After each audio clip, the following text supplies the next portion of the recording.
नमस्कार दोस्तों, स्वागत है आपका आज के मुख्य समाचार में, जिसमें सबसे पहली और बड़ी खबर में आपको बताएंगे कि राहुल गांधी का बड़ा बयान। बोले देश में जातिगत जनगणना होगी और टूटेगी 50% आरक्षण की दीवार। खबर में आगे जिक्र होगा कि प्रियंका गांधी का बीजेपी पर हमला। कहा पीएम मोदी संवैधानिक मूल्यों को नष्ट करने की कर रहे कोशिश। आगे आपको बताएंगे कि महाराष्ट्र के दुश्मन है बीजेपी के मददगार, लड़ाई प्यार विश्वासघात करने वालों के बीच उद्धव ठाकरे ने बोला हमला। खबर में आगे जिक्र होगा कि सुप्रीम कोर्ट का योगी सरकार को आदेश, बुलडोजर से जिसका घर तोड़ा उसे 25 लाख का दे मुआवजा। और आगे जिक्र होगा कि अयोध्या के बाद गाजियाबाद में भी बढ़ने वाली है बीजेपी की टेंशन, अखिलेश यादव ने ठोक दिया बड़ा दावा। दोस्तों, हर एक खबर की गहराई में आपको ले जाएंगे, लेकिन उससे पहले आपसे निवेदन की वीडियो की लाइक और चैनल को सब्सक्राइब करके बेल आइकन दबाकर कमेंट में लिखे जय हिंद। रुक करते हैं सबसे पहले और बड़ी खबर की तरफ। राहुल गांधी का बड़ा बयान। बोले देश में जाति जनगणना होगी, टूटेगी 50% आरक्षण की दीवार। जी हां दोस्तों, कांग्रेस नेता राहुल गांधी ने बुधवार को कहा कि देश में जाति आधारित जनगणना होगी और इस प्रक्रिया से दलितों, अन्य पिछड़ा वर्गों और आदिवासियों के साथ हो रहे अन्याय का पता चलेगा। उन्होंने कहा कि हम 50% की दीवार भी तोड़ देंगे। नागपुर में संविधान सम्मान सम्मेलन को संबोधित करते हुए राहुल गांधी ने कहा कि जाति जनगणना से सब कुछ स्पष्ट हो जाएगा, हर किसी को पता चल जाएगा कि उनके पास कितनी ताकत है और उनकी भूमिका क्या है। उन्होंने कहा कि डॉक्टर बाबा साहेब अम्बेडकर द्वारा तैयार किया गया संविधान सिर्फ एक किताब नहीं बल्कि जीवन जीने का एक तरीका है। नेता प्रतिपक्ष ने कहा कि जब राष्ट्रीय स्वयंसेवक संघ और भाजपा के लोग संविधान पर हमला करते हैं तो वो देश की आवाज़ पर हमला कर रहे होते हैं। संविधान से ही सरकार की अलग थलग संस्थाएं बनती हैं। अगर संविधान नहीं होता तो इलेक्शन कमीशन भी नहीं बनता। संविधान से हिंदुस्तान का education system, IIT, IIM, primary education system, secondary education system बना है। अगर ये हट गया तो आपको एक पब्लिक स्कूल, पब्लिक अस्पताल, पब्लिक कॉलेज नहीं मिलेगा। रुक करते हैं अगली ब्रेकिंग न्यूज़ की तरफ। प्रियंका गांधी का बीजेपी पर हमला। कहा पीएम मोदी संवैधानिक मूल्यों को नष्ट करने की कर रहे हैं कोशिश। जी दोस्तों, कांग्रेस महासचिव प्रियंका गांधी ने एक बार फिर प्रधानमंत्री नरेंद्र मोदी पर निशाना साधा। बुधवार को आरोप लगाया कि भाजपा और उनके नेता नरेंद्र मोदी समानता, न्याय और धर्मनिरपेक्षता के संवैधानिक मूल्यों को नष्ट करने की कोशिश कर रहे हैं। भगवा पार्टी पर हमला जारी रखते हुए प्रियंका गांधी ने दावा किया कि पिछले 10 सालों में भाजपा ने देश में विभाजनकारी राजनीति की और सत्ता में बने रहने के लिए लोगों का ध्यान उनकी वास्तविक समस्याओं से भटकाने की कोशिश की। मल्लपुरम जिले के वंडरू विधानसभा क्षेत्र के चेरुकोड में एक नुक्कड़ सभा को संबोधित करते हुए उन्होंने कहा कि जब किसी देश में इस तरह की राजनीति शक्तिशाली हो जाती है तो लोगों के दैनिक जीवन में आने वाली समस्याओं के समाधान पर कोई ध्यान नहीं दिया जाता। कांग्रेस नेता ने वायनाड निर्वाचन क्षेत्र में अपने 5 दिवसीय उपचुनाव प्रचार के चौथे दिन आरोप लगाया कि भाजपा शासन में देश में किसानों या मध्यम और छोटे व्यवसायों के लिए कोई सहायता प्रणाली नहीं थी। उन्होंने कहा कि छोटे और मध्यम कारोबार देश की अर्थव्यवस्था की रीढ़ हैं और वो बहुत सारे रोजगार पैदा करते हैं, लेकिन उन्हें भी किसानों की तरह ही समर्थन की आवश्यकता होती है।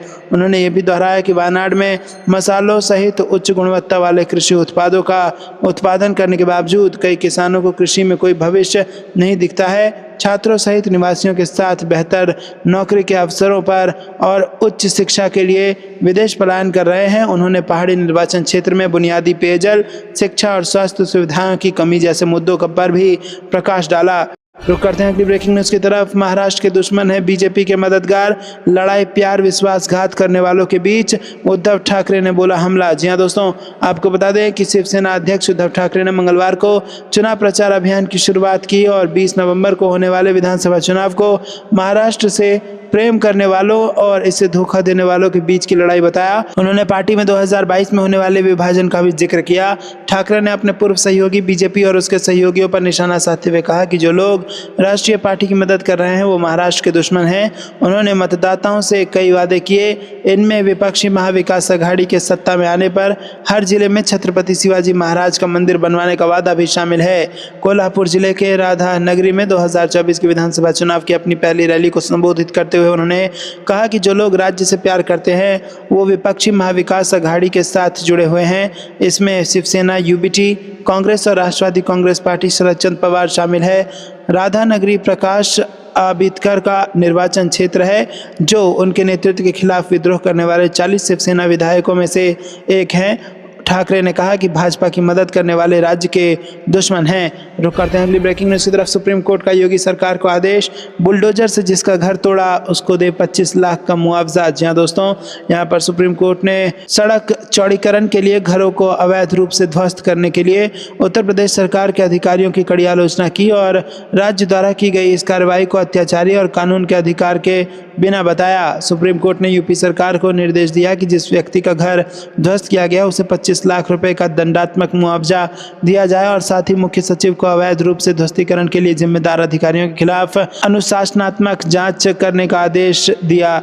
वहीं दोस्तों, सीजेआई डी.वाई. चंद्रचूड़ ने कहा कि आप कहते हैं कि वो 3.7 वर्ग मीटर का अतिक्रमण था, हम इसे सुन रहे हैं लेकिन कोई प्रमाण पत्र नहीं दे रहे हैं, पर आप इस तरह लोगों के घरों को कैसे तोड़ना शुरू कर सकते हैं? यह अराजकता है, किसी के घर में घुसना। उन्होंने कहा कि यह पूरी तरह से मनमानी है, उचित प्रक्रिया का पालन कहाँ किया गया है? हमारे पास हलफनामा है जिसमें कहा गया है कि कोई नोटिस जारी नहीं किया गया था, आप केवल साइट पर गए थे और लोगों को सूचित किया था। हम इस मामले में दंडात्मक मुआवजा देने के इच्छुक हो सकते हैं, क्या इससे न्याय का उद्देश्य पूरा होगा? याचिकाकर्ता के वकील ने मामले की जांच का आग्रह किया। सीजेआई ने राज्य सरकार के वकील से पूछा कितने घर तोड़े? राज्य के वकील ने कहा 123 अवैध निर्माण थे। जस्टिस जेवी पारदीवाला ने कहा कि आपके ये कहने का आधार क्या है कि ये अनाधिकृत था? आपने 1960 से क्या किया? पिछले 50 साल से क्या कर रहे थे? बहुत अहंकारी। राज्य को एनएचआरसी के आदेशों का कुछ सम्मान करना होगा। आप चुपचाप बैठे रहे और एक अधिकारी के कार्यों की रक्षा कर रहे हैं। रुक करते हैं अगली ब्रेकिंग न्यूज़ की तरफ। अयोध्या के बाद गाजियाबाद में भी बढ़ने वाली है बीजेपी की टेंशन, अखिलेश यादव ने ठोक दिया बड़ा दावा। जी हाँ दोस्तों, उत्तर प्रदेश की 9 सीटों पर होने वाले उपचुनाव के लिए सत्ताधारी पार्टी बीजेपी ने पूरी तरह से कमर कस ली है। इसी बीच अब समाजवादी पार्टी के मुखिया अखिलेश यादव ने एक ऐसा दावा कर दिया है जिससे बीजेपी की टेंशन बढ़ सकती है। सपा सांसद ने कहा है कि अयोध्या की जीत ने दिखा दिया कि कुछ भी असंभव नहीं है। इसके साथ ही उन्होंने गाजियाबाद सीट का जिक्र कर जीत का दावा कर दिया है। सपा मुखिया अखिलेश यादव ने एक्स पर पोस्ट कर लिखा, लोकसभा चुनावों के उत्साहवर्धक परिणामों के बाद इंडिया गठबंधन व समाजवादी पार्टी को ये एक सुनहरा मौका मिला है कि वो गाजियाबाद में अपने संगठन की ताकत को दिखाएं और भाजपा के सबसे बड़े शहरी गढ़ में ही उसे हराएं। अयोध्या की जीत ने दिखा दिया है कि कुछ भी असंभव नहीं है। अखिलेश यादव ने आगे लिखा कि किसान आंदोलन के गवाह गाजियाबाद में आंदोलित किसान, आक्रोशित बेरोजगार युवक युवतियां, असुरक्षित महिलाएं, जीएसटी व भाजपाई चंदा वसूली से परेशान व्यापारी, कारोबारी, दुकानदार, अग्निवीर विरोधी युवा व जाम धूल धुएं से परेशान आम जनता, बुजुर्ग और साथ ही पूरे देश से ये आकर बसे हुए सेवानिवृत्त लोग पुरानी पेंशन को लेकर परेशान हैं। साथ ही जो ऊंची ऊंची बिल्डिंगों में रहते हैं या ई रिक्शा चलाकर अपना गुजारा करते हैं, वो सब भी हर चौराहे वो विभाग में भ्रष्टाचार और महंगाई का शिकार हुए हैं। इस बार सिर्फ गली मोहल्ले वाले ही नहीं, बिल्डिंग टावर वाले भी भाजपा के खिलाफ वोट डालने जा रहे हैं। रुक करते हैं अगली ब्रेकिंग न्यूज़ की तरफ। राजस्थान विधानसभा उपचुनाव में बीजेपी को झटका, बीजेपी के इस नेता ने छोड़ी पार्टी। जी हाँ दोस्तों, राजस्थान के नागौर की खीवसर सीट पर उपचुनाव से पहले भाजपा में हलचल मच गई है। मंगलवार को पूर्व सांसद स्वर्गीय भंवर सिंह डांगावास के बेटे संजीव डांगावास ने बीजेपी की प्राथमिक सदस्यता से इस्तीफा दे दिया है। रुक करते हैं अगली खबर की तरफ। शारदा सिन्हा का जाना बिहार के लिए बहुत बड़ी क्षति, लालू प्रसाद यादव का बयान। जी हाँ दोस्तों, आपको बता दें कि मशहूर लोक गायिका शारदा सिन्हा का मंगलवार रात देहांत हो गया। राष्ट्रीय जनता दल सुप्रीमो एवं बिहार के पूर्व मुख्यमंत्री लालू प्रसाद यादव ने उनके निधन को बिहार के लिए बहुत बड़ी क्षति बताया। राजद सुप्रीमो लालू यादव ने पत्रकारों से बात करते हुए शारदा सिन्हा के निधन पर दुख प्रकट किया। उन्होंने कहा कि शारदा सिन्हा जी का देहांत छठ के अवसर पर ही हो गया। छठ त्योहार के गीतों में उनकी आवाज़ एक अलग सा माहौल बनाती थी। लालू यादव ने आगे कहा कि शारदा सिन्हा को सारा परिवार सुनता था और उनका आदर करता था। सूर्य भगवान से प्रार्थना करता हूँ कि वो शारदा सिन्हा की आत्मा को शांति प्रदान करें। जितने भी उनके श्रोता हैं उनको दुख सहने की शक्ति दें। लालू यादव ने सभी को छठ की शुभकामनाएं दी और कहा कि शारदा सिन्हा का हमारे बीच नहीं रहना बिहार के लिए बहुत बड़ी क्षति है। रुक करते हैं अगली ब्रेकिंग न्यूज़ की तरफ। विधानसभा ने अपना काम कर दिया, जम्मू कश्मीर को विशेष दर्जा का प्रस्ताव पारित करने पर बोले उमर अब्दुल्ला। जी हाँ दोस्तों, जम्मू कश्मीर विधानसभा में विशेष राज्य के दर्जे का प्रस्ताव पारित होने के बाद मुख्यमंत्री उमर अब्दुल्ला ने बुधवार को कहा कि विधानसभा ने अपना काम कर दिया है। विधानसभा ने पूर्ववर्ती राज्य के विशेष दर्जे की बहाली के लिए केंद्र और निर्वाचित प्रतिनिधियों के बीच बातचीत की मांग करने वाला प्रस्ताव पारित किया है। इस प्रस्ताव में विशेष दर्जे को एक तरफा तरीके से हटाए जाने पर चिंता भी व्यक्त की गई है। हंगामे के बीच इस प्रस्ताव को स्पीकर ने बिना किसी बहस के ध्वनि मत से पारित कर दिया। विधानसभा परिसर के बाहर मुस्कुराते हुए अब्दुल्ला ने संवाददाताओं से कहा कि विधानसभा ने अपना काम कर दिया है। तो दोस्तों, आपको यह कुछ लगता है कमेंट में जरूर बताइए। वीडियो को लाइक नहीं किया तो लाइक जरूर कीजिएगा। रुक करते हैं अगली ब्रेकिंग न्यूज की तरफ। झारखंड चुनाव 2024, मुफ्त बिजली, महिलाओं को 2500 रुपए महीना, कांग्रेस घोषणा पत्र की मुख्य बातें। जी हां दोस्तों, झारखंड विधानसभा चुनाव के लिए कांग्रेस ने घोषणा पत्र तैयार किया है। इसमें महिलाओं को 2500 रुपए महीना प्रोत्साहन राशि और 250 रुपए यूनिट तक मुफ्त बिजली देने का ऐलान है। कांग्रेस के राष्ट्रीय अध्यक्ष मल्लिकार्जुन खड़गे मंगलवार शाम 5 बजे रांची में मैनिफेस्टो की औपचारिक घोषणा करेंगे। झारखंड में कांग्रेस जेएमएम और राजद से गठबंधन कर चुनाव लड़ रही है। झारखंड की कुल 81 सीटों में से कांग्रेस 30 और जेएमएम 40 सीटों पर चुनाव लड़ रही है। करीब 7 सीटों पर राजद ने प्रत्याशी उतारे हैं। पिछले चुनाव में झामुमो 43, कांग्रेस 31 और राजद ने 7 सीटों में प्रत्याशी उतारे थे। दोस्तों, आपको बता दें कि जो प्रमुख वादे कांग्रेस के हैं वो है महिलाओं को पुलिस में ज्यादा नौकरी, सरकारी बसों में महिलाओं को मुफ्त यात्रा, किसानों के लिए 2 लाख तक ऋण माफी, लघु वन उपज के लिए कानून, रांची, धनबाद और जमशेदपुर में मेट्रो रेल प्रोजेक्ट के लिए प्रयास, 10,000 से कम आय वाले परिवार की बच्चियों को मुफ्त साइकिल, मॉब लिंचिंग में सख्त सजा का प्रावधान, धान का न्यूनतम समर्थन मूल्य 2500 रुपए करना, हर पंचायत में इंटरनेट कनेक्टिविटी और इसी के साथ हर जिले में पुस्तकालय और केंद्रीकृत ई लाइब्रेरी का निर्माण, पेट्रोल डीजल पर वैट की दरों में कमी। तो दोस्तों, ये कुछ प्रमुख वादे किए गए हैं कांग्रेस पार्टी द्वारा। रुक करते हैं अगली ब्रेकिंग न्यूज की तरफ। उत्तर प्रदेश की योगी सरकार को मदरसा एक्ट मामले में बड़ा झटका, सुप्रीम कोर्ट ने इलाहाबाद हाई कोर्ट के फैसले को किया खारिज। जी हां दोस्तों, उत्तर प्रदेश मदरसा एक्ट मामले में राज्य की योगी सरकार को बड़ा झटका लगा है। सुप्रीम कोर्ट ने यूपी मदरसा एक्ट को लेकर सुनवाई करते हुए हाई कोर्ट के फैसले को खारिज कर दिया है। दोस्तों, अदालत ने यूपी मदरसा एक्ट को बरकरार रखने का फैसला किया है। फैसला सुनाते हुए कोर्ट ने कहा कि मदरसा एक्ट संविधान के खिलाफ नहीं है। इलाहाबाद हाई कोर्ट का फैसला सही नहीं था। वहीं इलाहाबाद हाई कोर्ट ने इसी साल मार्च के महीने में मदरसा बोर्ड एक्ट को असंवैधानिक करार देते हुए रद्द कर दिया था। हाई कोर्ट के फैसले से करीब 17 लाख छात्रों का भविष्य अधर में लटक गया था। हाई कोर्ट के फैसले को सुप्रीम कोर्ट में चुनौती दी गई थी, जिस पर 22 अक्टूबर को सुनवाई पूरी होने के बाद सुप्रीम कोर्ट ने फैसला सुरक्षित रख लिया था। अब फैसला आया है। दोस्तों, आपको बता दें कि इलाहाबाद हाई कोर्ट के फैसले के खिलाफ मदरसा संचालकों ने सुप्रीम कोर्ट में याचिका दाखिल की थी। रुक करते हैं अगली ब्रेकिंग न्यूज की तरफ। देश में 10 साल से भाजपा की सरकार, फिर झारखंड में बांग्लादेशी घुसपैठिए कैसे आ गए, इमरान प्रतापगढ़ी ने बीजेपी को घेरा। जी हां दोस्तों, केंद्रीय गृह मंत्री अमित शाह ने रविवार को झारखंड के पूर्वी सिंहभूम जिले में घाटशिला के ढालभूम गढ़ में एक चुनावी रैली को संबोधित करते हुए कहा कि यदि झारखंड में भाजपा की सरकार बनती है तो आदिवासियों की जमीन को अवैध प्रवासियों को हस्तांतरित होने से रोकने के लिए कड़ा कानून लाएगी। इस पर कांग्रेस सांसद इमरान प्रतापगढ़ी ने भाजपा पर तीखा हमला बोला है। कांग्रेस सांसद ने सोमवार को IANS से बात करते हुए कहा कि पिछले 10 साल से भारतीय जनता पार्टी की सरकार है और इस दौरान घुसपैठिए कैसे देश में प्रवेश कर गए। गृह मंत्री को पहले ये समझना चाहिए कि ये गृह मंत्रालय की बड़ी विफलता है। तमाम एजेंसियों जैसे सीमा सुरक्षा बल के होते हुए भी अगर कोई घुसपैठ कर गया तो क्या गृह मंत्रालय इसे अपनी असफलता मानता है? दूसरी महत्वपूर्ण बात यह है कि गृह मंत्री झूठ बोल रहे हैं। उनके मंत्रालय ने आधिकारिक तौर पर कहा है कि एक भी घुसपैठिया नहीं है, लेकिन चुनावी फायदे के लिए वो झारखंड में जाकर झूठ बोल रहे हैं। झूठ बोलना और ध्रुवीकरण करना बंद करें और मुद्दों पर चुनाव लड़ें। आदिवासी मुख्यमंत्री को बिना किसी कारण के जेल में रखने पर झारखंड की जनता सवाल उठा रही है। जनता में गुस्सा है और आदिवासी समाज उस अपमान का बदला लेना चाहता है। इस प्रकार के बयानों से ध्यान हटाने की कोशिश की जा रही है। रुक करते हैं अगली ब्रेकिंग न्यूज की तरफ। सीएम बनने के 20वें दिन उमर अब्दुल्ला ने जम्मू कश्मीर को दिया बड़ा तोहफा, लोगों को दिया 200 यूनिट मुफ्त बिजली का लाभ। जी हां दोस्तों, नेशनल कॉन्फ्रेंस कांग्रेस गठबंधन सरकार अपने वायदे के मुताबिक आने वाले समय में प्रदेश में 200 यूनिट मुफ्त बिजली का तोहफा देने जा रही है। उपराज्यपाल मनोज सिन्हा द्वारा विधानसभा सत्र के पहले दिन उमर सरकार की प्राथमिकता को गिनाते हुए इस बात की जानकारी दी गई। मुफ्त बिजली का यह तोहफा सभी उपभोक्ताओं को नहीं बल्कि योग्य उपभोक्ताओं को दिया जाएगा। अगर इस योजना का लाभ BPL उपभोक्ता को मिलता है तो बिजली निगम के 22 लाख उपभोक्ताओं में से 6,53,000 BPL उपभोक्ता इसके हकदार होंगे।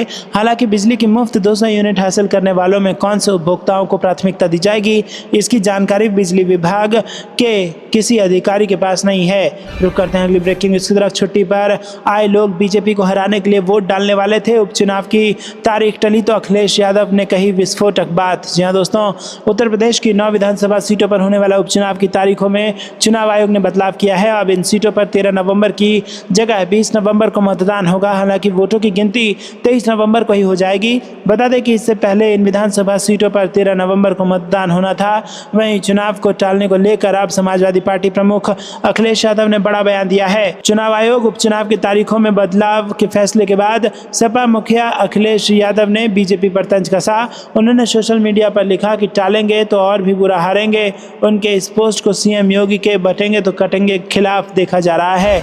रुक करते हैं अगली ब्रेकिंग न्यूज की तरफ। झारखंड में लोगों के लिए काम करने वाले और प्रधानमंत्री को खुश करने वाली सरकार के बीच है मुकाबला, कांग्रेस का बयान। जी हाँ दोस्तों, कांग्रेस पार्टी ने कहा कि झारखंड विधानसभा चुनाव में इस बार लोगों के लिए काम करने वाली सरकार और प्रधानमंत्री मोदी एवं उनके मित्रों को खुश करने के लिए काम करने वाली सरकार के बीच मुकाबला है। पार्टी महासचिव जयराम रमेश ने झारखंड की पूर्ववर्ती बीजेपी सरकार और वर्तमान की हेमंत सोरेन सरकार की तुलना करते हुए प्रधानमंत्री पर निशाना साधा और अडानी समूह के एक बिजली संयंत्र का भी उल्लेख किया। झारखंड में विधानसभा चुनाव के लिए 2 चरणों में 13 और 20 नवंबर को मतदान होना है। मतगणना 23 नवंबर को होगी। जयराम रमेश ने सोशल मीडिया मंच एक्स पर पोस्ट किया। वर्ष 2015 के जून महीने में मोदानी समूह ने झारखंड में गोड्डा जिले के 10 गाँव में कोयला आधारित बिजली संयंत्र स्थापित करने की प्रक्रिया शुरू की थी। झारखंड में तत्कालीन भाजपा राज्य सरकार के पूर्ण सहयोग से स्थानीय किसानों से 1255 एकड़ भूमि का अधिग्रहण किया गया। इस प्रक्रिया के दौरान बल प्रयोग और डराने धमकाने की कई खबरें आई। रुक करते हैं अगली ब्रेकिंग न्यूज की तरफ। शरद पवार ने दिया रिटायरमेंट का संकेत। जी हाँ दोस्तों, महाराष्ट्र विधानसभा चुनाव की लड़ाई अपने चरम पर पहुंच गई है। इस सब के बीच शरद पवार के राजनीतिक संन्यास की भी चर्चा होने लगी है। उन्होंने खुद बारामती में योगेंद्र पवार की प्रचार रैली में अपने भाषण में इसका संकेत दिया है। हालांकि शरद पवार ने कहा है कि वो राजनीति से संन्यास लेने के बाद भी सामाजिक कार्य करते रहेंगे। विधानसभा चुनाव के लिए योगेंद्र पवार के प्रचार के दौरान शरद पवार ने बारामती में सभा की और इस दौरान उन्होंने अपने संन्यास का संकेत देते हुए कहा कि वो पिछले 55 सालों से महाराष्ट्र की राजनीति में सक्रिय हैं। रुक करते हैं अगली ब्रेकिंग न्यूज की तरफ। हर निजी संपत्ति को नहीं कब्जा कर सकती सरकार, सुप्रीम कोर्ट ने पलटा 46 साल पुराना फैसला। जी हाँ दोस्तों, क्या किसी भी निजी कंपनी का सरकार सार्वजनिक हितों के लिए अधिग्रहण कर सकती है? इस सवाल के जवाब में सुप्रीम कोर्ट की संवैधानिक बेंच ने मंगलवार को अहम फैसला सुनाया। अदालत ने कहा कि सभी निजी संपत्तियों को सार्वजनिक हित वाली घोषित नहीं किया जा सकता, इसलिए सरकार हर संपत्ति का अधिग्रहण नहीं कर सकती। हालांकि सार्वजनिक हित के मामले में उसे समीक्षा करने का अधिकार है और ऐसी स्थिति में वो जमीन का अधिग्रहण भी कर सकती है। अदालत ने इसके साथ ही 1978 के फैसले को पलट दिया, जिसमें कहा गया था कि सामुदायिक हित के लिए राज्य किसी भी निजी संपत्ति का अधिग्रहण कर सकता है। रुक करते हैं अगली ब्रेकिंग न्यूज की तरफ। रायबरेली पहुंचे राहुल गांधी, हनुमान मंदिर में किया दर्शन, सड़क परियोजनाओं का किया लोकार्पण। जी हां दोस्तों, कांग्रेस के सांसद और लोकसभा में नेता प्रतिपक्ष राहुल गांधी मंगलवार को एयरपोर्ट पहुंचे। इस मौके पर उन्होंने कई कार्यकर्ताओं से चलते चलते मुलाकात की। इसके बाद वो सीधे रायबरेली निकल गए। इस दौरान उन्होंने रास्ते में हनुमान मंदिर के दर्शन पूजन किए। लखनऊ एयरपोर्ट पर उतरने के बाद उन्होंने सड़क मार्ग से रायबरेली तक का रास्ता तय किया। इस बीच वो चुरवा हनुमान मंदिर में पूजा करने के लिए भी रुके। रायबरेली पहुंचने के बाद राहुल गांधी दिशा की बैठक में शामिल हुए। लोकसभा के बाद राहुल गांधी का अपने संसदीय क्षेत्र रायबरेली में तीसरा और यूपी का 5वां दौरा है। दोस्तों, रुक करते हैं अगली ब्रेकिंग न्यूज की तरफ। सीएम हेमंत का हेलीकॉप्टर क्यों रोका गया? जेएमएम ने राष्ट्रपति को भेजा त्राहिमाम संदेश, चुनाव से ठीक पहले मचा सियासी बवाल। जी हां दोस्तों, झारखंड मुक्ति मोर्चा ने सोमवार को पीएम नरेंद्र मोदी की सुरक्षा का हवाला देकर मुख्यमंत्री हेमंत सोरेन के हेलीकॉप्टर को उड़ान भरने से रोकने का आरोप लगाया। इसे लेकर पार्टी ने राष्ट्रपति द्रौपदी मुर्मू से गुहार लगाते हुए त्राहिमाम संदेश प्रेषित किया है। चुनाव प्रचार के लिए समान अवसर उपलब्ध कराने को लेकर झामुमो इससे पहले भी चुनाव आयोग पर सवाल उठा चुका है। महासचिव सुप्रियो भट्टाचार्य ने आवेदन में अपेक्षा की है कि राष्ट्रपति ये जरूर सुनिश्चित करेंगे कि संघर्षरत जनजातीय जनप्रतिनिधियों के हर प्रकार की संवैधानिक सुरक्षा एवं सम्मान को अक्षुण्ण बनाए रखा जाए। राजनीतिक दलों के सभी स्टार प्रचारकों को मिलने वाले विशेष अवसर और प्रावधानों को भी समान बनाया जाए। तो दोस्तों, यहाँ पर जबरदस्त बवाल मच गया है। सीएम हेमंत सोरेन का हेलीकॉप्टर रोका गया, उसके बाद त्राहिमाम संदेश राष्ट्रपति को भेजा गया है। आपको क्या कुछ लगता है कमेंट में जरूर बताइए। वीडियो को लाइक नहीं किया तो लाइक जरूर कीजिएगा। रुक करते हैं अगली ब्रेकिंग न्यूज की तरफ। बीजेपी में जारी है उथल पुथल। पूर्व पूर्व मंत्री के बाद अब प्रदेश अध्यक्ष ने छोड़ी पार्टी, लगाए गंभीर आरोप। जी हां दोस्तों, झारखंड विधानसभा चुनाव से पहले दल बदल का दौर जारी है। बीजेपी के कई नेता झामुमो में शामिल हो रहे हैं। पूर्व मंत्री लुईस मरांडी के बाद अब इसमें बड़ा नाम बीजेपी के प्रदेश उपाध्यक्ष जवाहर पासवान का जुड़ गया है। पासवान ने पार्टी की प्राथमिक सदस्यता समेत सभी पदों से इस्तीफा दे दिया और वो झामुमो में शामिल हो गए हैं। जवाहर पासवान ने अपना इस्तीफा प्रदेश अध्यक्ष बाबूलाल मरांडी को भेज दिया है। अपने इस्तीफे में पासवान ने कहा है कि प्रदेश उपाध्यक्ष रहते हुए मुझे समय समय पर प्रदेश के नेताओं द्वारा अपमानित किया जा रहा है। पासवान ने कहा कि इस मामले को लेकर उन्होंने संगठन महामंत्री करमवीर सिंह को अवगत कराया, लेकिन कोई संतोषजनक जवाब नहीं मिला। ऐसे में मुझे लगता है कि भाजपा में मेरे जैसे गरीब कार्यकर्ताओं का कोई स्थान नहीं है। भाजपा में सिर्फ पैसा और पैरवी वाले नेता का ही स्थान है।